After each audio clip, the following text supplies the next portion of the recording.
Depuis des millions d'années, toutes les particules qui forment la réalité se sont agglutinées et complexifiées jusqu'à former ce qu'on appelle la vie, l'humain, la conscience.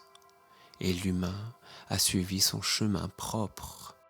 L'humain, pour gouverner sur les peuples, a érigé des croyances et des dogmes qui, petit à petit, s'érodent, disparaissent.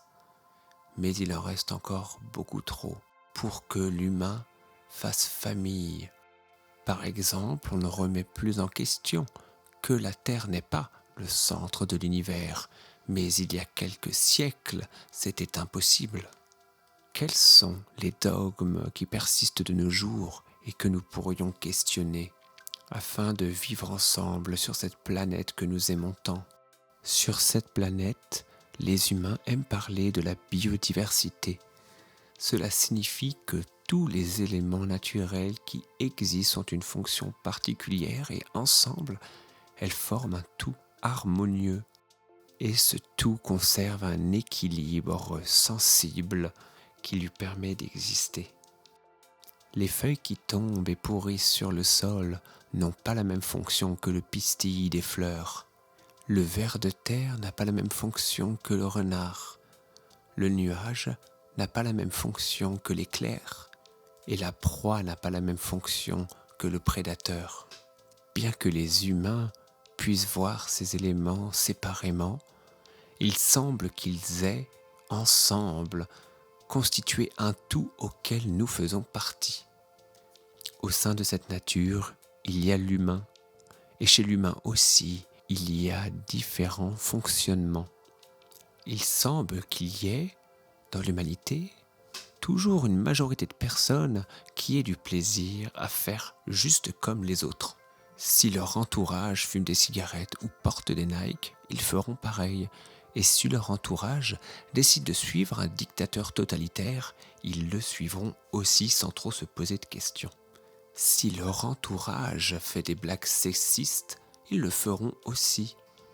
Ainsi, il y a cette majorité de personnes qui ne voudra que suivre la norme. Et à côté de ça, il y aura les novateurs qui descendront des arbres, qui feront le tour du monde, qui observeront la lune et qui créeront des œuvres novatrices. Ces personnes divergentes, ces novateurs, je les appelle les atypiques.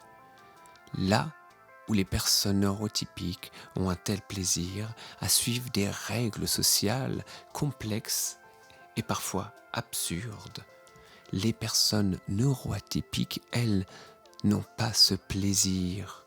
On pourrait même dire que cela leur provoque de la souffrance, de l'anxiété. Lorsqu'on parle de neurodiversité, on veut dire que comme pour la biodiversité, tout le monde n'a pas la même fonction.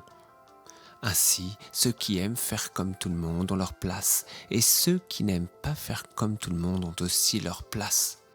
Mais comme ces personnes divergentes dérangent souvent, on leur a trouvé des noms, on a cartographié leurs différences. Certains qui ont un rapport social différent et se passionnent pour des choses très spécifiques sont appelés autistes. Ceux qui ont une intelligence étonnante et un fonctionnement intellectuel très intense sont appelés surdoués ou haut potentiel. Certaines personnes ont besoin de bouger pour se sentir vivantes, on les appelle les hyperactifs. Certains ont une capacité à ne pas pouvoir se concentrer sur une tâche précise. On les appelle les troubles de l'attention, etc. Au sein de cette cartographie, il y a, je crois bien, des troubles qui sont développés à cause de cette anxiété générale liée à la pression de devoir faire comme tout le monde.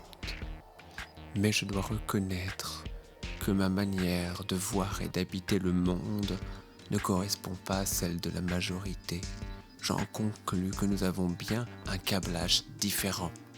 un fonctionnement cognitif ou neuronal qui nous est propre et qui nous amène à être peut-être plus sensibles, plus vulnérables, plus authentiques, plus vrais, plus bizarres.